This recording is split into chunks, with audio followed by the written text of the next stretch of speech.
Good morning बच्चों। आज का टॉपिक बहुत ही इम्पॉर्टेंट है और 100% 6 मार्क्स आता है लॉन्ग क्वेश्चन के। इस साल भी आया है, देखिएगा आप लोग। क्वेश्चन नंबर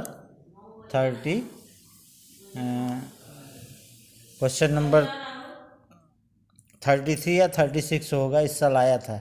आप लोग ध्यान से देखिए। जब एक्सरसाइज 4.4 स्टार्ट होगा तो हम बताएंगे। लेकिन ये question number 16 as a 15, this is homework for you. If A is equal to 2 -1 1 -1 2 -1 1 -1 2, verify that a cube -6a square plus 9a -4i is equal to 0 and hence find inverse. Same इसी तरह का question 15 था, जैसे कि हम लोगों ने किया था। सेम उसी तरह करिए। You can solve it as a question number 15। MCQ question. Let A be a non singular square matrix of order 3 by 3, then adjoint of A determinant adjoint of A is equal to first mod determinant of A, B determinant of A का whole square, C determinant of A का whole cube, D 3 times of determinant a. Solution. We know that adjoint of a into a is equal to determinant of a into I. I can write a determinant of a into I की value 1 0 0 0 1 0 0 0 1। Determinant of A का multiply करेंगे matrix में तो सारे element में हो जाएगा। तो we get determinant of a 0 0 0, determinant of a 0 0 0, determinant of a. Now we can write as determinant of adjoint of a into a is equal to, इसको मैट्रिक्स को डिटरमिनेंट फॉर्म में रखेंगे तो determinant of A 0 0 0, determinant of A 0 0, determinant of A. तीनों row से determinant of A common लेंगे तो बाहर आएगा डिटरमिनेंट ऑफ ए का whole cube 1 0 0 0 1 0 0 0 1। This is equal to determinant of A का whole cube into I. This is equal to A adjoint of A लेके चले थे, adjoint of A into A, तो मॉड ऑफ ए से एक mod of A cancel हो जाएगा तो आएगा adjoint of A is equal to determinant of A का whole cube into I. This is equal to determinant of A का whole square. B option is correct. Question 18. If A is an invertible matrix of order 2, then determinant of A inverse is equal to A point determinant of A, B point 1 upon determinant of A, C point I, D point 0. Solution. We know that A into A inverse is equal to I. Determinant of A into A inverse is equal to determinant of I. Determinant of A into determinant of A inverse is equal to, determinant of A की value 1 होती है तो determinant of A inverse is equal to हो जाएगा 1 upon determinant of A. B option is correct. Okay,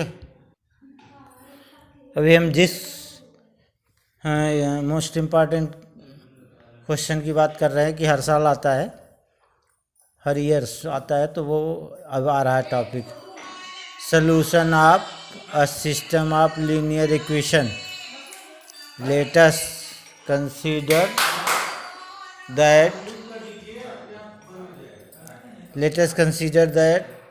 the system of equation a1x plus b1y plus c1z is equal to d1, a2x plus b2y plus c2z is equal to d2, a3x plus b3y plus c3z is equal to d3।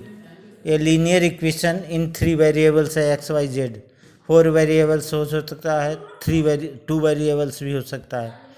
जितने variables होंगे उतने equation जरूरी है।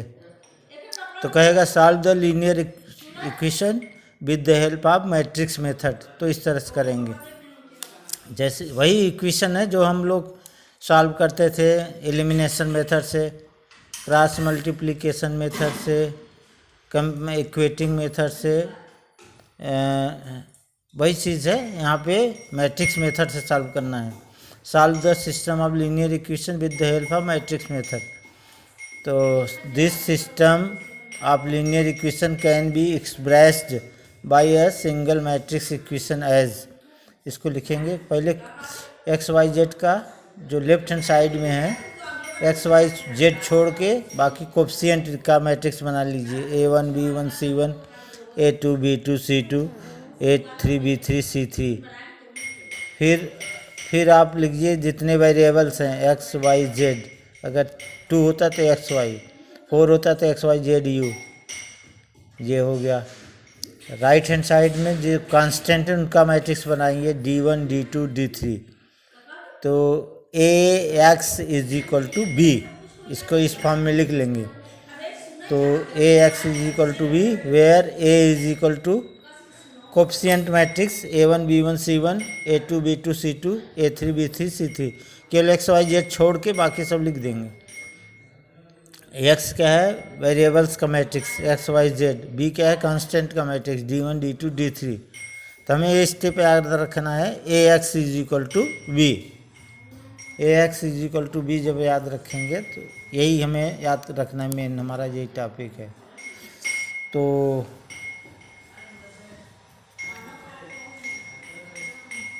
The matrix A is called the coefficient matrix.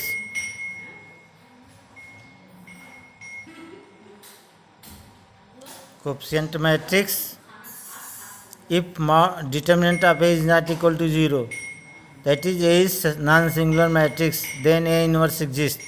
तो A inverse exist होना चाहिए, non singular matrix होना चाहिए, तो सोल्यूशन हमारा कंसिस्टेंस होगा।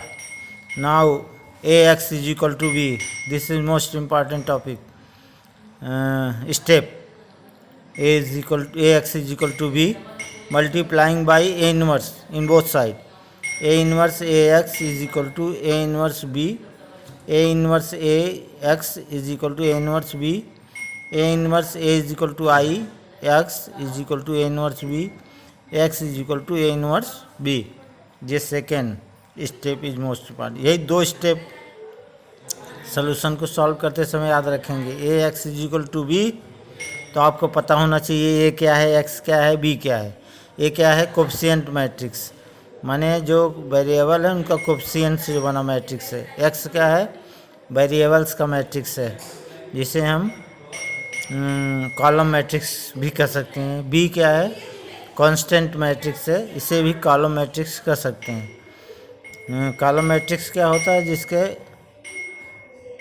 एक कॉलम हो। Second step X is equal to A inverse B, तो इसको सॉल्व करने के लिए हमें क्या क्या चाहिए, ए इनवर्स चाहिए हमें।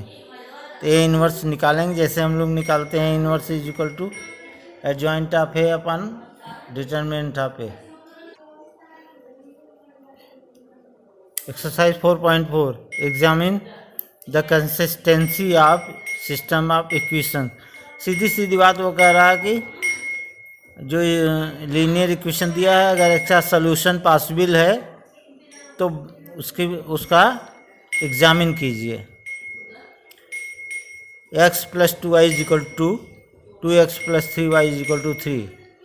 तो कोफिशिएंट मैट्रिक्स यहाँ क्या है, x का कोफिशिएंट 1 है तो 1, y का 2 1 2, फिर नीचे x का 2 y का 3 1 2 2 3, ये कोफिशिएंट मैट्रिक्स। x वेरिएबल क्या है इसमें एक्स वाई। बी कांस्टेंट क्या है राइट हैंड साइड में देखिए 2 3, तो A X is equal to B. Determinant of A की वैल्यू निकाल लेंगे 1 2 2 3, 3 1 जा 3, 2 2 जा 4, 3 minus 4 is equal to -1।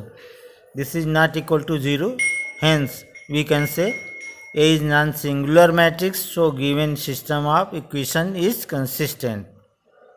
Consistency check करने का यही तरीका है।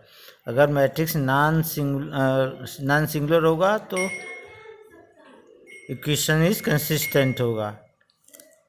How, question second is homework. Examine the consistency of system of equation 2x minus y is equal to 5, x plus y is equal to 4। Same first की तरह करिएगा। Question third, examine the consistency of the system of equations x plus 3y is equal to 5, 2x plus 6y is equal to 8। एक solution. ए क्या है 1 3 2 6 coefficient matrix, x क्या है XY, B क्या है 5 8। डिटर्मिनेंट आप ए निकालेंगे 1 3 2 6, 6 माइनस 6 इज इक्वल टू 0। देखो 0 हो गया तो मैट्रिक्स ऐसा है, सिंगुलर मैट्रिक्स है, तो यहाँ पे कंसिस्टेंसी कहाँ होगी, तो कोफैक्टर मैट्रिक्स सी निकालेंगे डायरेक्ट, जैसे निकालते हैं cofactor matrix C11 C12 C21 C22, तो आएगा 6 माइनस 2 माइनस 3 1। निकालना जानते हैं ना, -1 की पावर r प्लस सी इंटू माइनस। उसी तरह एडजॉइंट ऑफ ए निकालेंगे, कोफैक्टर का ट्रांसपोज करेंगे, 6 minus 2 minus 3 1, row to column में चेंज कर देंगे। अब चेक करेंगे adjoint of A into B is equal to adjoint of A है 6 माइनस 3 माइनस 2 1 5 8, इसका मल्टीप्लाई करेंगे रो टू कॉलम तो आएगा 6 minus 2, this is not equal to 0। तो क्या कहेंगे, अगर डिटर्मिनेंट ऑफ ए 0 हो और adjoint of A into B is not equal to 0 हो, तो कहेंगे लिखेंगे given system of equation in inconsistent. Okay.